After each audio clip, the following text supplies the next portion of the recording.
Alright guys, in this next video we have pixel art opened. Go ahead and open that up, and it might look a little bit kind of messy when you first see it, but remember, we are zoomed out, so nothing gets lined up really good until we actually zoom in into 100%.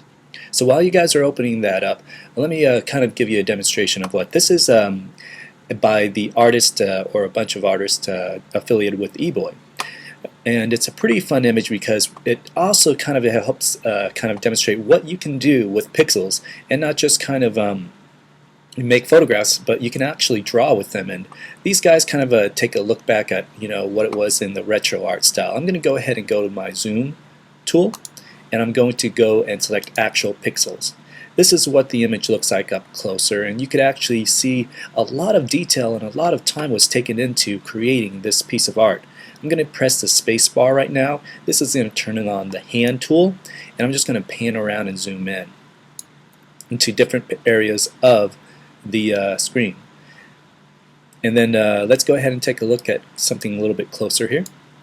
And as you guys can see, as we get in closer and closer, we could see how each pixel makes up artwork. And here's an image of a dog in my case. It doesn't look like a whole lot up close, but when we zoom out, we can see the shapes and the objects of a dog. Now again, these are all made out of individually drawn pixels, and the artist spent a lot of time in this. Now what I want to show you in this video is how to actually view it with the ruler and how to use guides. To view it with the rulers turned on, we're going to go ahead and select View, and we're going to go down to Rulers. Now when you first open it up, depending on the default status of this ruler, it might be a bunch of arbitrary numbers that you might not know. If you hold your mouse over it and right click, you could see that it's set to inches. Now if you were creating an image and you're wanting to print it, it's going to be good to know how many inches it's going to be when it comes out and printed. But in this case, we're going to switch it over to pixels, so we could see how many pixels this thing is from left to right. So I'm going to scroll over, and I could see that it's about 1,200 pixels. Perfect for a large background image. But what we're going to do on this one, guys, is we're going to go ahead and switch it over, and let's go ahead and, for the sake of arguments, we're going to do centimeters. What changes we make here when we go to Image and select Image Size is also reflected in here. Notice it says centimeter here. If we go back in here and we just switch it to pixels, it'll say pixels when we go back into the image size. So those two are linked and related.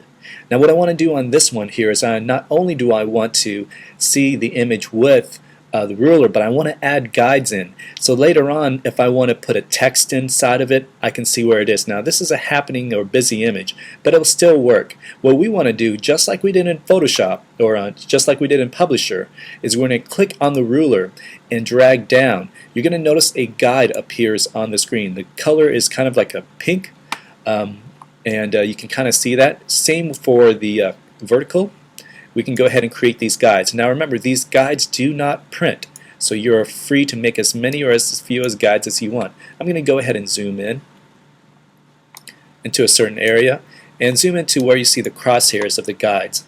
As we zoom in closer and closer, you can see where the guides intersect. What I want to do is go to View,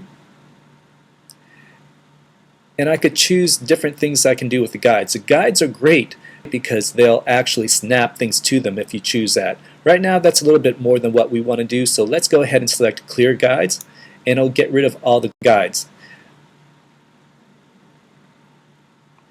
Alright, I zoomed out a little bit here. What I want you guys to do is to go ahead and notice that it's about 1,200 pixels wide. I want to go ahead and do this here. Let's go ahead and manually enter in a guide. We're going to go select View and New Guide.